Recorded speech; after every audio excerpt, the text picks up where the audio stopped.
Usually I talk about movies, but for this occasion, I'll celebrate the TV shows I love, old and new. I think it's fair to say most of us grew up watching TV. I was thinking to do a top 5, but it's too hard to decide because all these shows are so different from one another. Sitcoms, science fiction, animated shows. So what I think I'll do is focus on 5, but just say, here's 5 shows I love, not necessarily the top shows in any particular order. But first, a word from this video's sponsor. Before we get into the rest of the video, I want to tell you about a game I love to pick up and play, especially whenever I want to blow off steam or just have a good time. That is Raid Shadow Legends.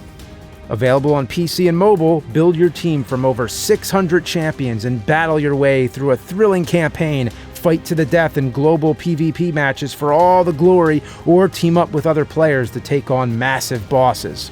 This month, Raid is bringing you non-stop special events and activities, including Forge Pass Season 3. Not only are we breaking out some new champions and some awesome-looking champion skins for Madame Ceres, but they're also giving everyone's favorite champion the upgrade he deserves.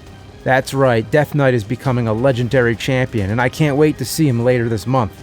There's never been a better time than now to get started, and if you use my link or scan the QR code on screen, new players will receive a free starter pack worth almost $30, including a free champion Tyrell and this incredible in-game loot. You'll find these rewards here in your inbox for the next 30 days only. Once again, just click the link in the description below or scan that QR code on screen. It's that easy. A while back, I made a video about my top 50 favorite films. Check that out if you want. It was tough even narrowing it down to 50, but TV feels like a broader topic. We could do talk shows, game shows, cooking shows, or what about Bob Ross, The Joy of Painting? That's probably the most relaxing show ever, and it's definitely one that inspired me as a child to pursue the arts. If you want to know more about Bob Ross, check out my video on him. But I think I'm going to focus on narrative shows with a story. Other shows I've reviewed in the past were Dinosaurs, The Legend of Zelda, and Cobra Kai recently with Season 4. So there's some reviews of mine you could add to your watch list if you want. It's a little tough sometimes to define what exactly is a TV show. Do the Looney Tunes cartoons count? Sure, they were played on TV, but they were originally made for theaters. Same with the Three Stooges films. They were first seen in the theaters before television was much of a thing. I grew up watching a lot of reruns of 60s shows like Get Smart, Batman, Star Trek, and Gilligan's Island, which always puts me in a happy mood. One thing I loved about those shows was how colorful they were. I suppose because color television was a new thing and they were trying to push it. I felt I needed to put an animated show on the list, but I couldn't decide which one. Transformers was probably the first show I was ever really obsessed with as a kid. Real Ghostbusters and Ninja Turtles came next. But the question for me was, do I pick a kids animated show or an adult one? I think lots of people would probably say The Simpsons, but oddly, that was one I watched when it was part of the Tracy Ullman show. But then when it was its own show, I only stuck around for the first season, and now it would be impossible to catch up. So sorry, I dropped the ball on The Simpsons. I've gone back and watched 90s shows I missed, like Batman and Ren and Stimpy. All very great shows and all very different. During the early days of Adult Swim, Aqua Teen Hunger Force was one that helped shape my sense of humor and ambition for creating funny content. But if I had to pick one animated show, I'd probably say South Park, because of all the animated shows I've ever seen, that's probably the one I've watched for the longest. It still has bad episodes like anything else, but it's a show I've always found myself coming back to. Mystery Science Theater 3000 is one that I don't know whether to call it a show or not, because they're basically movies with commentary. That show was a big deal to me because it was the first time I ever saw anyone making fun of these old sci-fi and monster movies.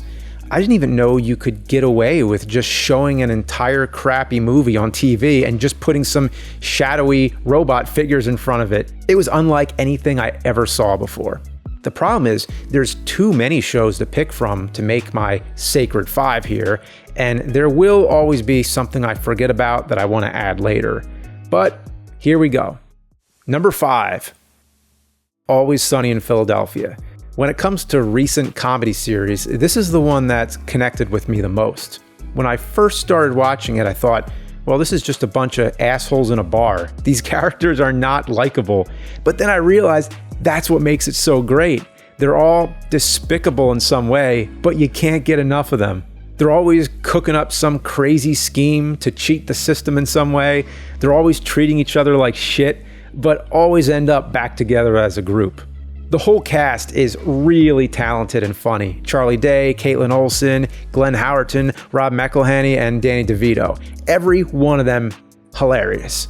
And I think the setting of a low-class, dirty old bar in Philly is appealing to me in the sense that it reminds me of places I've been before, mainly in my college days. Also, from a cinematic standpoint, it's really good. There's an episode called Charlie Work where there's a really long take, or sometimes they'll go into an animated scene that's unexpected, but it's always really well done. And then there's an episode where they do the television trope of the clip show where they look back on previous episodes, but they get it all mixed up and they remember Seinfeld. So you never know what they're going to do next. The show shifts gears at any point. So there you go. Funny characters, funny predicaments, and always doing the unexpected. What more could you ask for? Number 4, Family Matters. When it comes to sitcoms from my generation, this is my favorite. It was all about TGIF, the Friday night programming block, which sometimes included Full House, Perfect Strangers, and a ton of other shows. Family Matters stood out to me mostly because of Jaleel White as Steve Urkel. He was my hero, the nerd I looked up to. He causes all kinds of trouble, but he means well. He's super intelligent, but also a klutz. I love that contradiction. Also, Reginald VelJohnson as Carl Winslow is a great character too. He kind of fills the role as the dopey dad, but at the same time, he's a great father, loves his family, and he has these very genuine moments. He's a police officer who joined the force because he wants to do good. He helps people and has these big hero moments. But he also has his problems. He loses his temper with Urkel, but all around, he's just a lovable character. I like that the show has a progression where it starts out like a basic sitcom, but then Urkel crashes in and changes the trajectory of the whole show. A big running theme is Urkel trying to win Laura's heart, but then it turns into a love triangle between Urkel, Laura, and Myra. And next thing, Urkel invents a machine that turns him into the smooth Stefan. And if that's not enough, he turns himself into Elvis and Bruce Lee with martial arts fights complete with flying kicks and smashing furniture. Not to mention there's a robot Urkel and killer puppets too. Yeah. So as the show went on, it got completely ridiculous, and that was part of the charm, seeing how far this was going to go.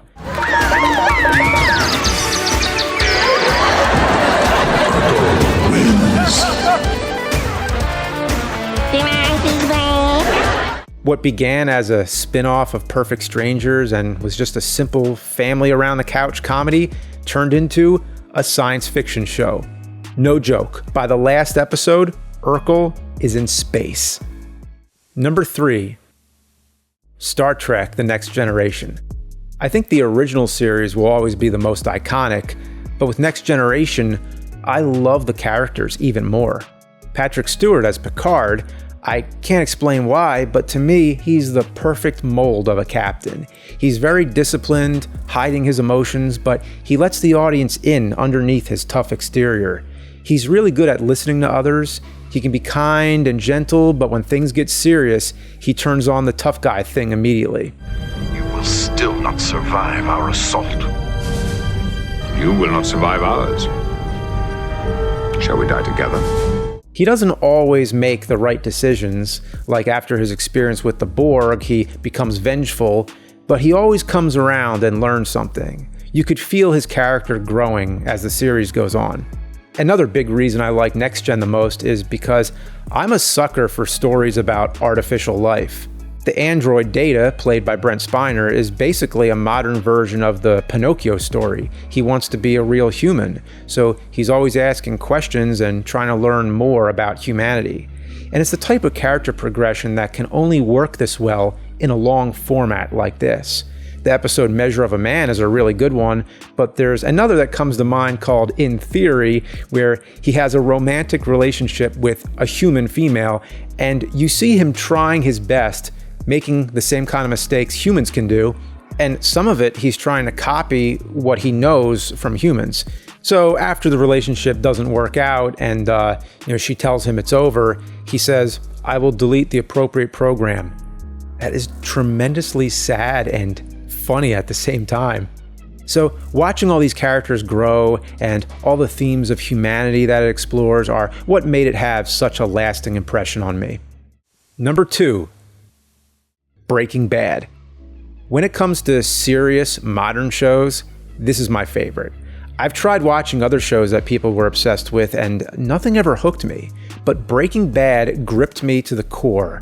When I watched season 1, I thought it was good, but it wasn't anything amazing. But I just wanted to give it a chance and finish the first season.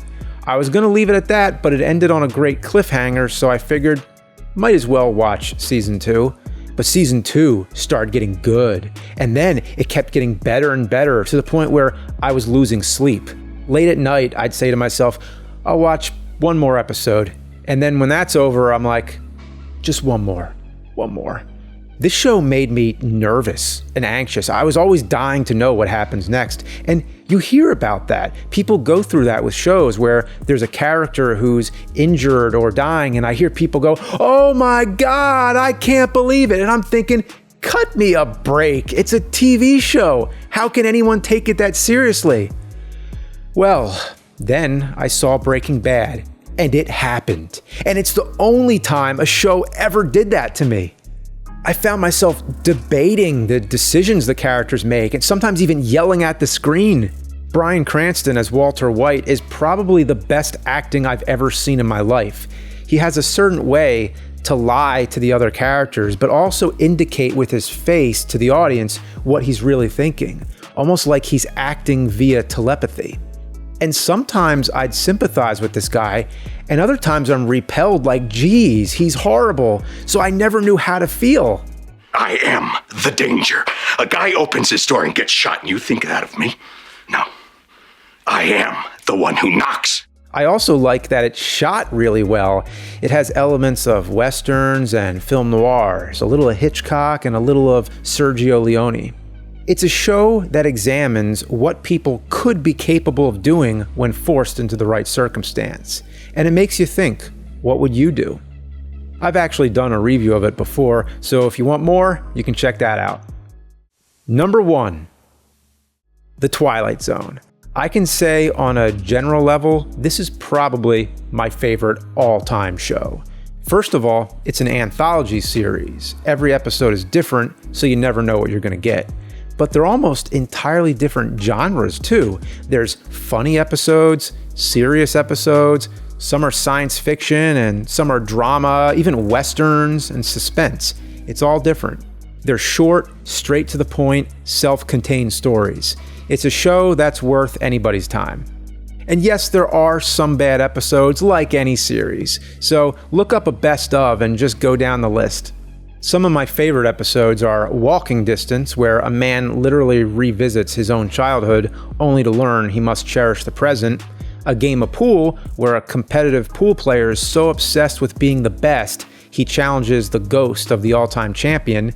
And Eye the Beholder, where a woman is undergoing plastic surgery, wishing in vain to look normal, only for the episode to hit us with the question of, what exactly is normal? Rod Serling was the creator, host, and writer, but also hired other writers for many of the episodes like Richard Matheson and Charles Beaumont, so he was always keeping fresh minds at work to make it the best it can be. You get the impression they weren't just writers, but philosophers imparting their wisdom on you with these stories that were more like morality tales, but with killer dolls and inflatable eyeball men. It has a cheesy fun factor with its 60s sci-fi aesthetic, its creatures and aliens, but there's always something under the surface. A great campy title like The Monsters Are Due on Maple Street is really a study of human behavior. A group of paranoid neighbors all start suspecting one of them as an alien invader, and the accusations keep escalating until the whole neighborhood is at war with one another. And then you hear Serling's closing narration tell you, prejudices can kill, suspicions can destroy, and a thoughtless, frightened search for a scapegoat has a fallout of its own. And that just chills you to the bone. I actually have goosebumps right now thinking about it. Those narrations are the best part. This is the type of show that could only exist in black and white. I remember as a kid, whenever it came on, I wasn't used to seeing black and white, so it felt more surreal, like black and white was a different, unnatural world. The hard contrast and shadows set the mood, just like you're entering another dimension. So anytime you want to go to that place, you can always take 25 minutes out and cross over to the Twilight Zone. Even better, have yourself one of those New Year's Eve marathons. It's a tradition. So let me know in the comments, what are your favorite TV shows?